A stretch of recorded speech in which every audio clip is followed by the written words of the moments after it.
Salut les petits lecteurs!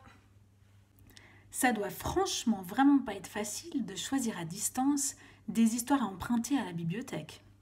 Je sais pas comment je ferais, moi. Oh là là, mais quel casse-tête ça doit être! Surtout qu'on en a un sacré wagon des histoires. Peut-être que vous avez besoin d'idées en fait. Allez, aujourd'hui je propose de vous aider avec un album qui me fait voyager au temps du rêve, au temps du commencement du monde et qui m'enchante. Ce livre c'est Didgeridoo. Didgeridoo. Didgeridoo de Frédéric Maret aux éditions Les Fourmis Rouges. Vous aimez les kangourous, les koalas, les alligators, les créatures étranges, les déserts rouges, le ciel immense et plein d'étoiles, la musique envoûtante et surtout les vieilles légendes. Alors ce livre est vraiment pour vous. Si, je vous assure. Frédéric Maret vous invite chez les aborigènes d'Australie, au tout début du monde, et dans la poussière du bush.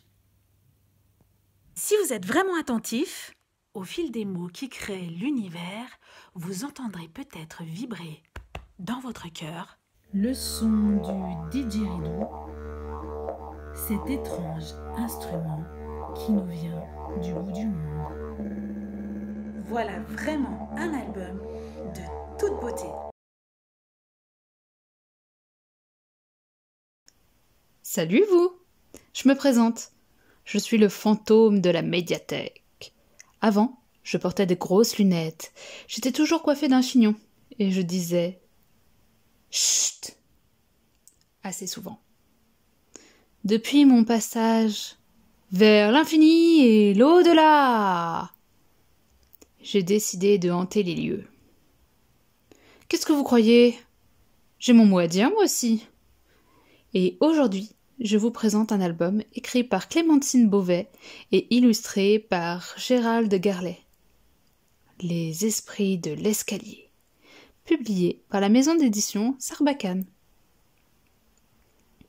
Bon, comme je suis un gentil fantôme, je vais vous lire un extrait. C'est parti. Je croyais que j'étais trop vieux pour tomber amoureux. Beaucoup trop vieux. Tellement vieux que je suis mort, il y a 118 ans. Depuis, j'ai un travail à plein temps. Esprit frappeur des escaliers, de l'ascenseur, des 13 appartements, de la cour intérieure, des caves, et puis des toits de ce beau bâtiment. Depuis ma mort, j'ai vu passer des douzaines de familles, des dizaines de concierges, des centaines de chats errants. J'ai vu de tas de choses étranges et émouvantes. Des baisers entre les étages, de spectaculaires cambriolages, des retrouvailles, et des départs, et des scènes de ménage, et des naissances. Plein de plantes vertes qui meurent pendant les vacances. Des ascenseurs coincés, des casse-coups sur le toit les soirs d'orage, de grosses crises de voisinage, et des invitations à prendre le café. J'ai tout vu, tout entendu, le pire et le meilleur. Jusqu'à la semaine dernière, je croyais que rien ne changerait jamais dans ma vie d'esprit frappeur. Jusqu'à ce que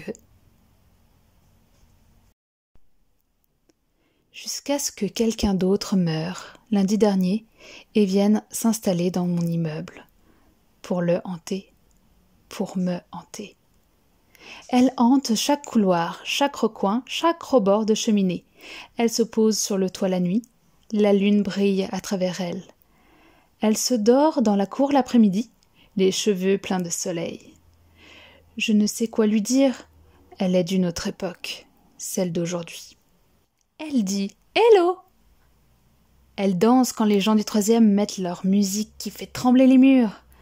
Elle fait des tops là au bébé. Elle effraie les voisins qui triment mal leur ordure. Elle est d'aujourd'hui, et moi d'hier. Comment pourrais-je lui plaire?